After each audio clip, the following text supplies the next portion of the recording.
ज्ञान वाटिका में आप सभी का स्वागत है। आज जो है हम लोग क्लास 9th के चैप्टर नंबर 8 जो कि एनसीईआरटी का चैप्टर नंबर 8 है ना, मोशन, उस चैप्टर को आज हम लोग डिस्कस करने जा रहे हैं, है ना। क्लास 9th का एनसीईआरटी का chapter number 8 that is motion, उसी चैप्टर को आज हम लोग स्टार्ट करने जा रहे हैं। तो सबसे पहले हम लोग इस चैप्टर में क्या क्या पढ़ने वाले हैं उस चीज को हम लोग डिस्कस कर लेते हैं, है ना। तो सबसे पहले इस चैप्टर में हम लोग मोशन के बारे में पढ़ेंगे, है ना। दूसरा जो है हम लोग इस चैप्टर में डिस्टेंस के बारे में पढ़ेंगे, है ना।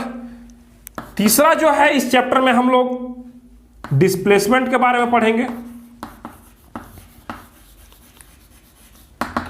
फिर जो है हम लोग वेलोसिटी के बारे में पढ़ेंगे।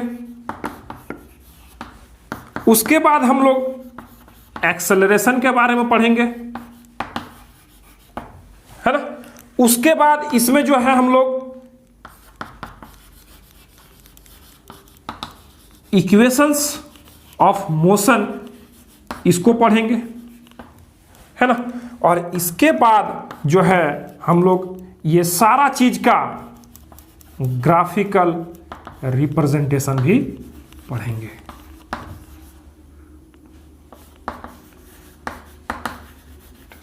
है ना। ये सारा चीज का जो भी है ना, मींस ये सारा चीज का जो है हम लोग क्या पढ़ेंगे, graphical representation, graphical representation,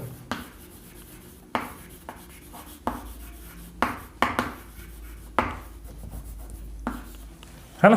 graphical representation हम लोग इस चैप्टर में ये सारा चीज का ग्राफिकल रिप्रेजेंटेशन भी पढ़ने वाले हैं। तो आइए इस चैप्टर को अब हम लोग स्टार्ट करते हैं मोशन से। तो हम लोग स्टार्ट करने जा रहे हैं इस चैप्टर को किससे, मोशन से, है ना। तो मोशन को समझने से पहले हम लोग एक चीज को समझने का काम करेंगे, that is reference point. Reference point, है ना, ये एक पॉइंट होगा, है ना, ये एक पॉइंट होगा। इस पॉइंट के जगह में हम कुछ भी ले सकते हैं। यहां पर स्कूल भी हो सकता है, कॉलेज भी हो सकता है, हॉस्पिटल भी हो सकता है, किसी का घर भी हो सकता है ना, पेट्रोल पंप भी हो सकता है ना। मींस यहां पर कुछ भी हो सकता है जिसको हम लोग कोई भी जो है एक पॉइंट मान लेंगे, है ना। कोई भी जगह है उस चीज को हम लोग एक पॉइंट मानकर चलेंगे, जिसके रेस्पेक्ट में हम लोग बात करेंगे और जिसके रेस्पेक्ट में हम लोग डिस्टेंस का मेजरमेंट करेंगे, है ना। तो उसी को हम लोग क्या बोल रहे हैं, रेफरेंस पॉइंट बोल रहे हैं, है ना। तो हम क्या बोल रहे हैं कि इस रेफरेंस पॉइंट से 5 मीटर की दूरी पर कोई एक बॉडी है ना, कोई एक बॉडी है। 5 मीटर की दूरी पर कोई एक बॉडी है। 5 मिनट के बाद, है ना, आफ्टर 5 मिनट्स क्या हो रहा है कि ये बॉडी का पोजीशन में चेंजेज आ जा रहा है और ये बॉडी जो है यहां पर आ जा रहा है ना। और यहां पर जो इसका पोजीशन है इस रेफरेंस पॉइंट से वो 10 मीटर की दूरी पर है ना। देखिए सबसे पहले हम लोग क्या बोल रहे हैं कि इस रेफरेंस पॉइंट से 5 मीटर की दूरी पर कोई एक बॉडी है ना। और ये जो है मान लेते हैं कि ये पॉइंट ए पर है ना। आफ्टर 5 मिनट्स, 5 मिनट के बाद ये बॉडी जो है किसी पॉइंट बी पे चला जा रहा है और उस पॉइंट बी का जो डिस्टेंस है इस रेफरेंस पॉइंट से वहां का जो डिस्टेंस है वो 10 मीटर है ना। तो देखिए ये बॉडी इस रेफरेंस पॉइंट से 5 मीटर की दूरी पर था। 5 मिनट के बाद ये बॉडी जो है रेफरेंस पॉइंट से 10 मीटर की दूरी पर है ना। तो हम बोलेंगे कि अगर ये बॉडी ए पॉइंट से बी पॉइंट में गया तो कैसे गया, है ना। हम लोग बोल सकते हैं कि अगर ये बॉडी जो है वो ए पॉइंट से गया बी पॉइंट में, कैसे गया, है ना, कैसे गया। तो हम लोगों को पता है कि ये बॉडी यहां पर अगर गया होगा तो चल के भी जा सकता है, गाड़ी से भी जा सकता है, साइकिल से भी जा सकता है। मीन्स जैसे भी वो गया होगा उस चीज के लिए उसको एक काम करना पड़ा होगा, that is what, that is motion. उसी चीज को जो है हम लोग जानते हैं मोशन के नाम से, है ना। उसी चीज को हम लोग किस नाम से जानते हैं, दैट इज मोशन, है ना। मीन्स इस बॉडी को पॉइंट ए से पॉइंट बी में जाने के लिए क्या करना पड़ा होगा, मोशन करना पड़ा होगा, है ना। Means due to motion that body from A it travels to the body at point B, है ना। Means this body travels from A point to B point due to what, due to motion, है ना। वो motion के कारण point A से point B में जा पाया, है ना। तो हम इस मोशन को किस तरह से डिफाइन कर सकते हैं, है ना। हम इस मोशन को किस तरह से जो है डिफाइन कर सकते हैं। तो हम लोग मोशन को क्या लिख सकते हैं, व्हाट इज मोशन, उसको हम लोग कैसे लिख सकते हैं, व्हाट इज मोशन। मोशन को हम लोग कैसे डिफाइन कर सकते हैं, है ना। तो हम लोग इसको डिफाइन कर सकते हैं किस तरह से, देखिए, when a body changes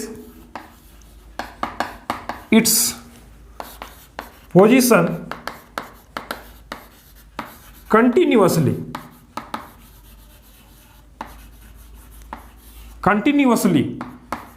with respect to time, then the body is said to be in motion, है ना। जब कोई बॉडी टाइम के रेस्पेक्ट में कंटिन्यूअसली अपने पोजीशंस में चेंजेस लाएगा तो उसी को हम लोग मोशन के नाम से जानेंगे, है ना। अगर मान लीजिए ये बॉडी इस रेफरेंस पॉइंट से 5 मीटर की दूरी पर था, 5 मिनट के बाद वो 10 मीटर की दूरी पर हो गया इस रेफरेंस पॉइंट से, अगला 5 मिनट में अगर ये बॉडी यहीं पर रह गया, कहीं नहीं गया, तो हम उस स्टेट को क्या नाम देंगे, है ना। उस स्टेट को क्या नाम देंगे, तो उसी स्टेट को हम लोग जानते हैं रेस्ट के नाम से, क्या, रेस्ट के नाम से, है ना। उस स्टेट ऑफ बॉडी को हम लोग किस नाम से जानते हैं, रेस्ट के नाम से। तो हम लोग रेस्ट को फिर कैसे डिफाइन कर सकते हैं, है ना। तो रेस्ट के लिए हम लोग क्या लिख रहे हैं, what is rest, what is rest. Rest को हम लोग कैसे डिफाइन कर सकते हैं फिर, है ना। तो रेस्ट को हम लोग डिफाइन करने के लिए क्या करेंगे कि when a body does not change its position, है ना, does not change its position continuously